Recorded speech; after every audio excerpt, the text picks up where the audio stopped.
Two top strike force leaders part of inquiry. The Star Tribune has learned the identities of 16 officers reportedly under investigation. By David Chanin, Randy First and Paul McEnroe, Star Tribune staff writers. Last update, October 16, 2009, 12:09 a.m. Two top leaders of the now disbanded Metro Gang strike force are being investigated by the Minneapolis Police Department for alleged misconduct relating to their work in the unit, according to sources with direct knowledge of the PRO. The department opened internal affairs inquiries of Lieutenant James Heimerl, Sergeant Jeffrey Jindra and 5 other strike force officers last month, following a report by 2 independent investigators who found evidence of criminal wrongdoing within the unit. Heimerl was second in command of the multi-agency strike force. Altogether, at least 16 of 34 officers who served on the unit in the past 2 years, including 5 members of the St. Paul Police Department and 2 deputies with the Ramsey County Sheriff's Office, have been investigated for alleged misconduct related to their strike force duties. Records show at least 8 of those 16 officers were previously disciplined by their departments, with punishments ranging from reprimands to demotion. The identities of the officers under investigation were obtained by the Star Tribune through interviews with law enforcement sources familiar with the cases. The agencies have not publicly disclosed the names. Former Assistant U.S. Attorney Andy Luger and retired FBI agent John Egelhoff were asked to examine the strike force by State Public Safety Commissioner Michael Campion last May after members were caught shredding documents just hours after the public release of a scathing state audit. The audit showed strike force officers had improperly seized large amounts of property and could not account for at least $18,000 in cash. The unit was immediately suspended. In August, Luger and Egelhoff reported that as many as a dozen strike force officers broke the law while working in the unit. The investigators reported that some of the officers took seized property home for personal use. Heimerl, who allegedly sold seized property to a family member, has given a statement admitting the action, according to a source. Jindra allegedly mishandled cash following a drug raid and violated rules prohibiting racial profiling, the source said. Falsified records, rules broken. Here's a look at 8 of the Minneapolis officers under investigation. Heimerl, who joined the department in 1970, was temporary commander of the strike force for about 3 months.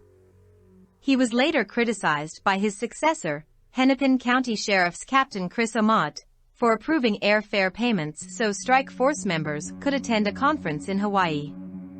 In 1991, Heimerl was demoted to sergeant for 90 days and suspended for 15 days for attempting to falsify records, according to department files. 5 years later, he was reprimanded for violating the department's professional code of conduct. His file also includes 4 special commendations and a certificate of merit. Jindra, who transferred to the strike force in 2005, was investigated by federal authorities 6 years ago for allegedly sexually assaulting a drug dealer with a toilet plunger. No criminal charges were filed. No reprimands or formal commendations appear in his file. Sergeant Kelly O'Rourke, who was suspended for a day in 2005 for violating rules regarding inventory of property and evidence, joined the department in 1998. He also received a reprimand in 2002 for unspecified reasons. O'Rourke, who joined the strike force 4 years ago, recently filed a whistleblower lawsuit against the city of Minneapolis, claiming he was removed from the unit after complaining about the unprofessional handling of evidence and illegal activity within the unit. There are no formal commendations in his file, but O'Rourke's attorney said in a news release that the officer received an award of merit, a Medal of Commendation and a Medal of Valor. Francisco Porras, who was cited for violating the department's code of conduct in 2006, became a police officer in 1994 and was transferred to the strike force in 2005. He twice received a merit award.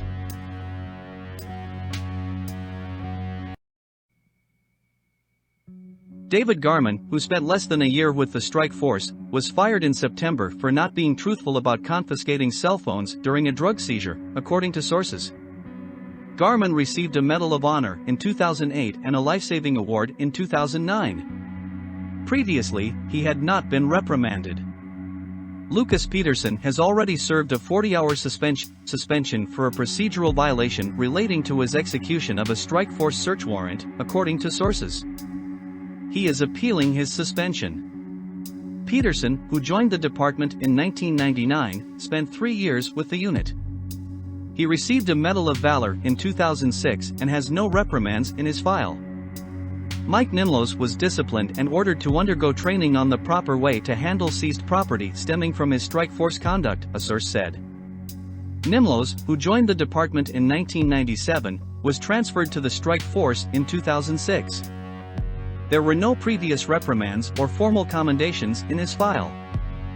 Lawrence Lunsfoot, who spent less than a year on the strike force, has been disciplined for minor policy violations, but details were unavailable. In 2007, a grand jury cleared Lunsfoot and another officer of criminal wrongdoing in the fatal shooting of a mentally unstable man, but the incident prompted a $50,000 internal investigation and changed the way Minneapolis police investigate officer-involved shootings. Another strike force member, Sergeant Randall Olson, resigned from the Minneapolis department after a woman accused him of illegally obtaining her phone records and using the unit's electronic monitoring equipment to stalk her, court records show. Procedural, policy violations. Here's a look at the records of 5 St. Paul officers being investigated for their strike force work. Timothy Pinanimi, who was at strike force headquarters when officers shredded documents, is being investigated for procedural violations, according to sources. This veteran officer was one of the unit's longest-serving members, joining in 1999 when it was still called the Minnesota Gang Strike Force. He worked on gang crimes almost exclusively until the unit was disbanded this year. He twice received medals of commendation, as well as a Medal of Merit. There are no reprimands in his file. Sandy Kennedy, who joined the strike force in 2001, is being investigated for procedural violations, according to sources. Kennedy, a veteran with 2 medals of commendation, specialized in gang networks and intelligence. She received a reprimand in 1996 for a preventable accident. Andy Shoemaker, who was reprimanded for violating department policy in 1998, is being investigated for procedural violations surrounding reports, according to sources. Shoemaker, a veteran officer who joined the strike force in 2001, specializes in biker gangs that traffic in drugs and stolen property. He received 4 medals of commendation from 1998 to 2006. John McManus, reprimanded in 2000 for poor public relations, is being investigated for allegedly mishandling seized and forfeited property, according to sources. McManus joined the department in 1998 and was assigned to the strike force in 2002. He has received 4 medals of commendation. John Picca, who was reprimanded twice for violations in the late 1990s, joined the strike force in 2001. He was transferred to the department's Special Investigative Unit in 2008. He received 3 medals of commendation. At the Ramsey County Sheriff's Office, 2 deputies were suspended for improperly handling evidence following an internal investigation of their strike force duties. Paul Meskin was suspended for 25 days, and Chris Tayson was suspended for 10 days. Also, Cindy Gelson, a Sheriff's Office employee who worked as a clerk for the strike force, is on paid leave. The FBI recently searched her house, FBI agent E.K. Wilson said. David Chanin, 612-673-4465 Randy First, 612-673-7382 Paul McEnroe, 612-673-1745